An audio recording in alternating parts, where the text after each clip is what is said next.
Hey, I'm Randall Williams. Welcome to JamPlay.com. These two lessons are an overview of right-hand techniques for the contemporary acoustic guitar. Couldn't think of a better way to say that, really, except that it's right-hand stuff in sort of a contemporary acoustic style, sort of moves along past the straight picking of folk and kind of the straight-up strumming of the cowboy ballad, and moves on to the good stuff. Not tapping, unfortunately. I'm not quite there yet. But other right-hand stuff, percussion. Basically, the guitar is a percussion instrument, and so I like to treat it like that, and I'll just share that with you. Long story short, I've done flamenco and stuff, but basically was self-taught, and rhythm just sort of came naturally, and so that's the stuff that I want to share with you. I'm a firm believer when you get on stage with an acoustic guitar that you have the chance to be the whole band, that you can actually be bass and rhythm, lead guitar, and percussion all at once. And this is the percussion part of that mostly. Some of the partial capo stuff, there's some other lessons on the site, will help you deal with the bass, treble, sort of rhythm, depth of field stuff. But for now, there's this. So this is basically that. You will need nails. Mine are satanic. I get them done in nail salons, and they're acrylic, and acrylic's not great, but it's kind of what I have to do because I hit the guitar so hard. So one way or another, you'll need nails. Yeah, slower is better. I think that's the only piece of advice I've got. Rather than trying to do it all at once, start slow. So in this lesson, basically, I want to show you a toolbox. I want to start with a little demonstration. I'll play a little 4-chord thing, and I'll add about, I don't know, 20 or 30 different little techniques to this thing, and we'll add them one at a time. So that it's fairly easy to see. So if you've got pen and paper, that'd be good. And we'll go into the next scene, and I'll play this thing, and you can write down all the stuff that you see. And then from there, we'll move into sort of peeling those layers back and dealing with all the individual parts. So stick with it. If there's anything else you need from this lesson or stuff you think, you know what, I wish we'd covered that, or I wish we'd done that more slowly, you can definitely get on the forums and do that, or send me email, Randall@whereisrandall.com. And stick around for right-hand techniques for the contemporary acoustic guitar. So here's the toolbox. I'm just going to play a little 4-chord thing, and if you could take notes. And the idea behind building a toolbox is that you've got resources that you can go back to anytime you want. And we add them one tool at a time, so it's not scary. I'm going to do a whole bunch of things with my right hand, a couple things with my left hand. And you decide which of those you like, but for the moment, go ahead and just write down the stuff you see. When you see, hey, there was that little thunk thing, or there was that little pull thing that way, and I like that. Don't worry about what you call it, but just start making a list. And it may actually behoove you to watch it a couple of times.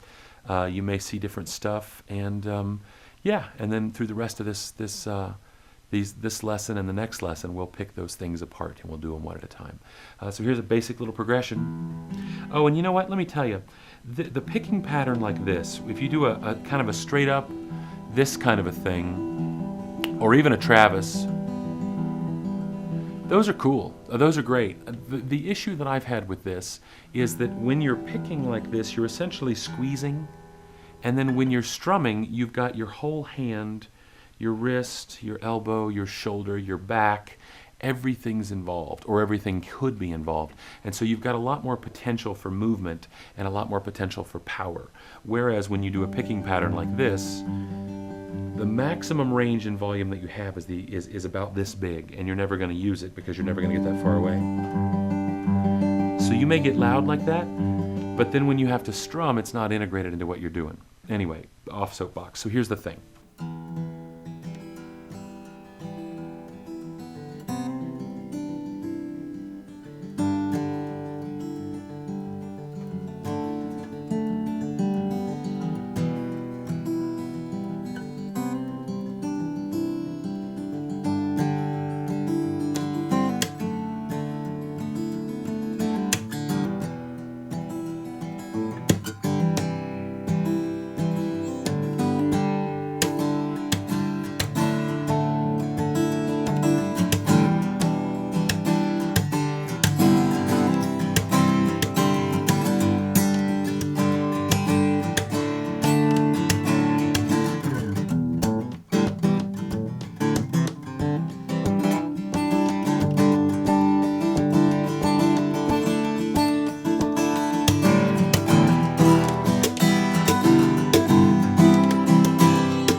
So basically there's a bunch of stuff there.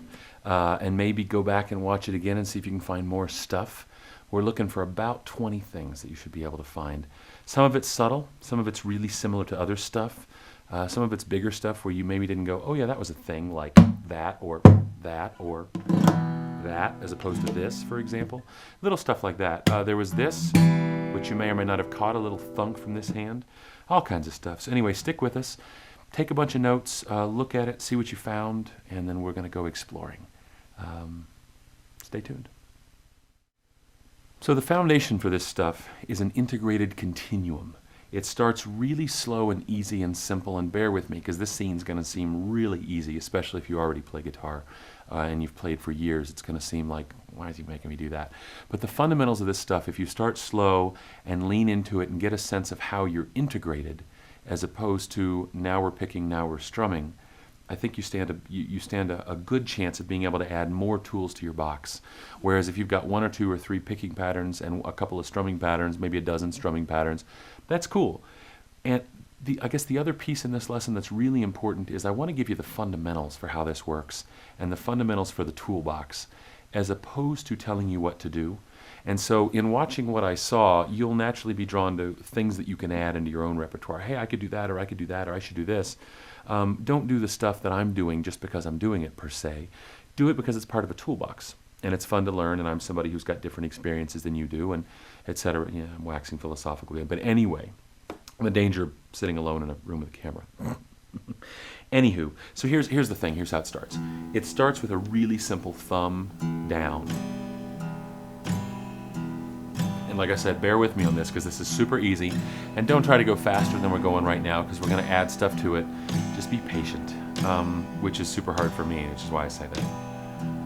So basically it's a thumb down, and that's where it starts. And the continuum part is this. Here's a fairly medium-sized or even small, depending, strum.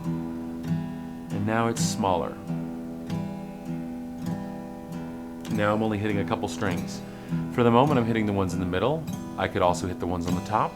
That's the other part of the continuum. Some of this stuff is treble, some of it's bass. Now that actually feels a bit like the alternating bass from a Travis pattern.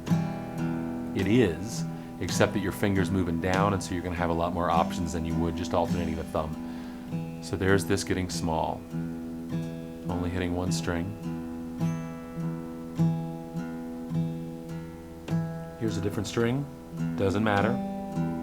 I'm not going to tell you which string to hit. I'm going to tell you to feel it out and feel what feels best to you. And here's this getting bigger.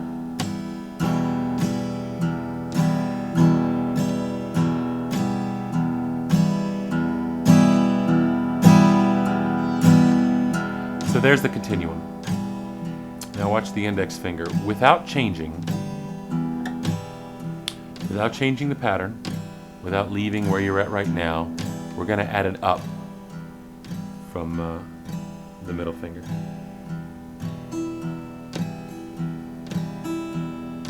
One, two, and is how that works. 1, 2, and 1, 2, and 1, 2, and 1, 2, and 1, etc. So the fingers are essentially walking here. It's like a picking pattern, except because it's got this circular motion in the fingers, it's going to allow us to make very, very large movements and very, very small movements. Now it feels just like a 3-note picking pattern. And then I can get bigger.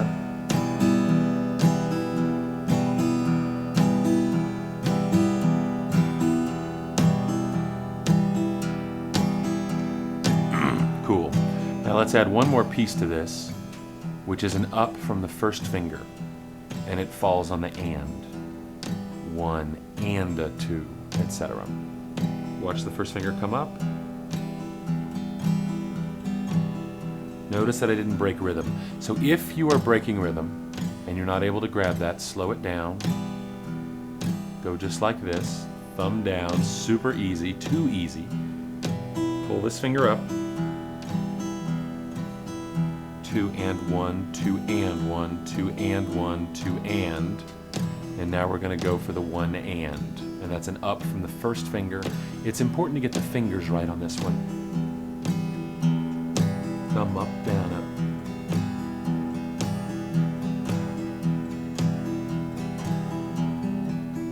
You can get smaller. Sounds like a Steve Martin album.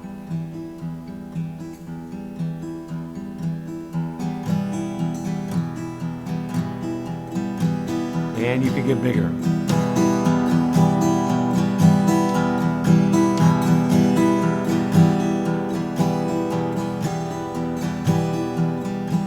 The one other thing you may want to add to this is an alternating bass.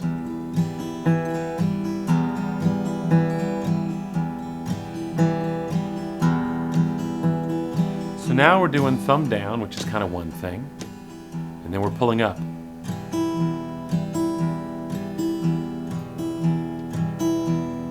And then we're going up, down, up with the first finger.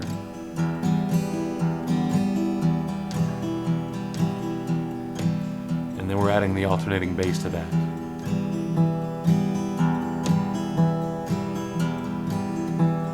You can add a hammer in the left hand.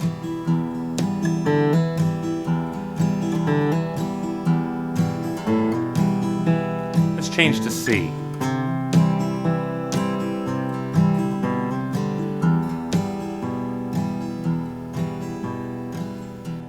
So that's it. That's the backbone of where we're going. It's the basic sort of fundamentals on the pick strumming thing. And now, rather than spending more time here, I want to go ahead and introduce you to some other individual tools. And what we're going to do, continuum-wise, is start slowly like we did here and just add things to it.